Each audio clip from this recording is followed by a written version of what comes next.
안녕하십니까. 2022년 8월 1일 월요일입니다. 코패스 동반자 채널에서 오늘은 누가 진실을 보도하고 누가 왜곡하는가, 이 기사들을 비교해 보세요. 이런 주제로 말씀을 드리기로 하겠습니다. 최근에 올라온 기사 두 가지를 제가 오늘 인용을 했습니다. 기사 첫 번째는 한국 전차들의 방어 능력, 이게 아주 취약하다는 것을 보도한 밀리터리 샷 기사고, 또 한 기사는 정조 대왕 함의 SM-6가 극초음속 미사일 킬러로 변신, 이런 조선일보 기사입니다. 제가 지난주에 SM-6가 탄도미사일을 방어하면은 K2 소총으로 전차를 잡는다, 이런 방송을 한 적이 있습니다.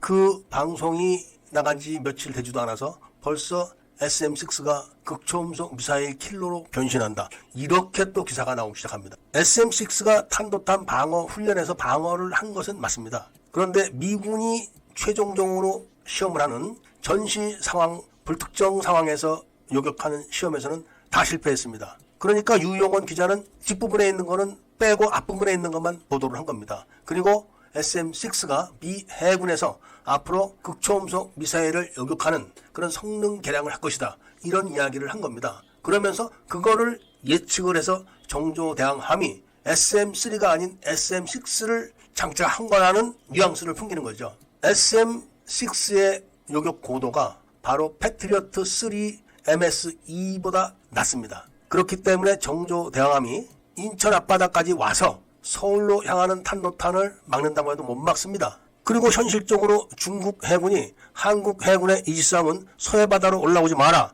이렇게 경고를 해서 한 척도 못 올라가고 있는 현실에서 무슨 SM-6를 장착한 정조대왕함이 서울로 날라오는 북한의 탄도미사일을 방어할 수 있다, 이런 거짓말들을 해야 되는 건지 기가 막힐 따름입니다. 그것도 모자라서 이제는 SM-6가 극초음속 미사일 킬러로 변신한다고 벌써 설레발이 시작된 겁니다. 이지스 하면은 SM-3를 장착해야지 재구시를 하는 겁니다. 세종대왕함보다 정조대왕함이 성능이 개량됐다, 탐지거리가 길다, 이렇게 이야기를 하지만 세종대왕함의 SM-2나 정조대왕함의 SM-6는 다 자함 방어, 함대 방어용밖에 안 되는 겁니다. 미국이나 일본은 그럼 돈이 썩고 무기에 대한 지식이 없어가지고 SM-3를 장착합니까? 정작 SM-3를 장착해야 되는 이지스함은 한국 이지스함입니다. 그런데 이거를 북한과 중국에서 못하게 하기 때문에 못하는 겁니다. 지금 그런 걸 감추기 위해서 이렇게 설레발을 치는 겁니다.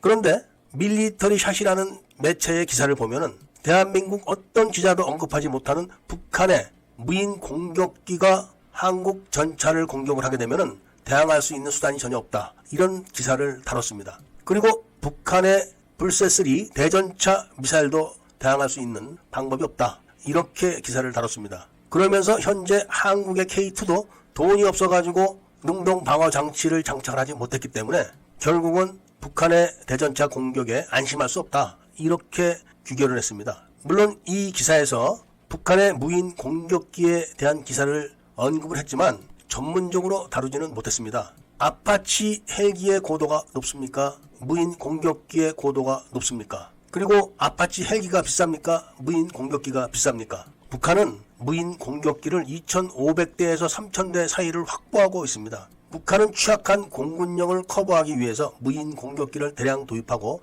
전술을 개발하고 또 연마를 하고 있습니다. 그리고 그것을 끝내고 김정은이 직접 무인 공격기 부대 편제를 전략군으로 한다, 이렇게 발표까지 했습니다. 북한 무인 공격기 부대의 목표는 바로 연평부대와 7군단입니다. 이런 북한의 전략에 한국의 청주회 출신 장군들이 호응을 해주는 정책이 바로 대한민국 군대는 무인 공격기를 보유하지 않고 방어 수단도 보유하지 않는다, 이런 겁니다. 지금 한국의 무인 공격기 수준이 필리핀 정도밖에 안 됩니다. 세계 6위, 7위 이런 선두 그룹에 속하는 한국이 세계 가난한 나라의 상징인 필리핀과 같고 극빈국인 북한보다는 상대가 안 되는 열세에 놓여 있는 게 현실입니다. 오늘은 시간 관계상 북한의 불세3 그리고 우리나라의 현궁을 비교까지는 해드리지 못하지만 북한 분대의 대전차 로켓인 RPG-7 두 정이 불세3와 함께 작전을 하게 되면 병력으로 압도적이고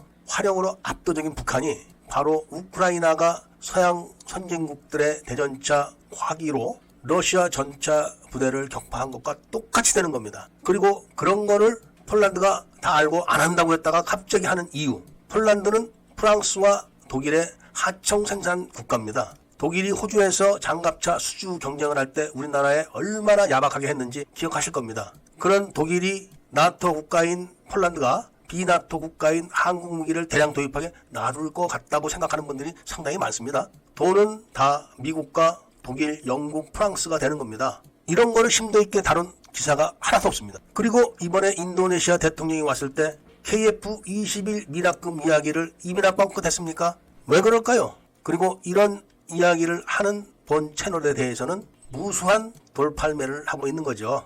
그런 사람들이 바로 한국에 살면서 한국에 피해를 끼치는 그런 사람들입니다. 올바른 사고방식과 정보를 갖고 살아야만 애국도 할 수 있다. 이런 말씀을 드리면서 오늘 이야기를 마치고자 합니다. 애국 시민들과 밀매분들께서는 구독을 꼭 해주시고 좋아요와 알림 설정을 부탁드리면서 이야기를 들어주셔서 감사드립니다.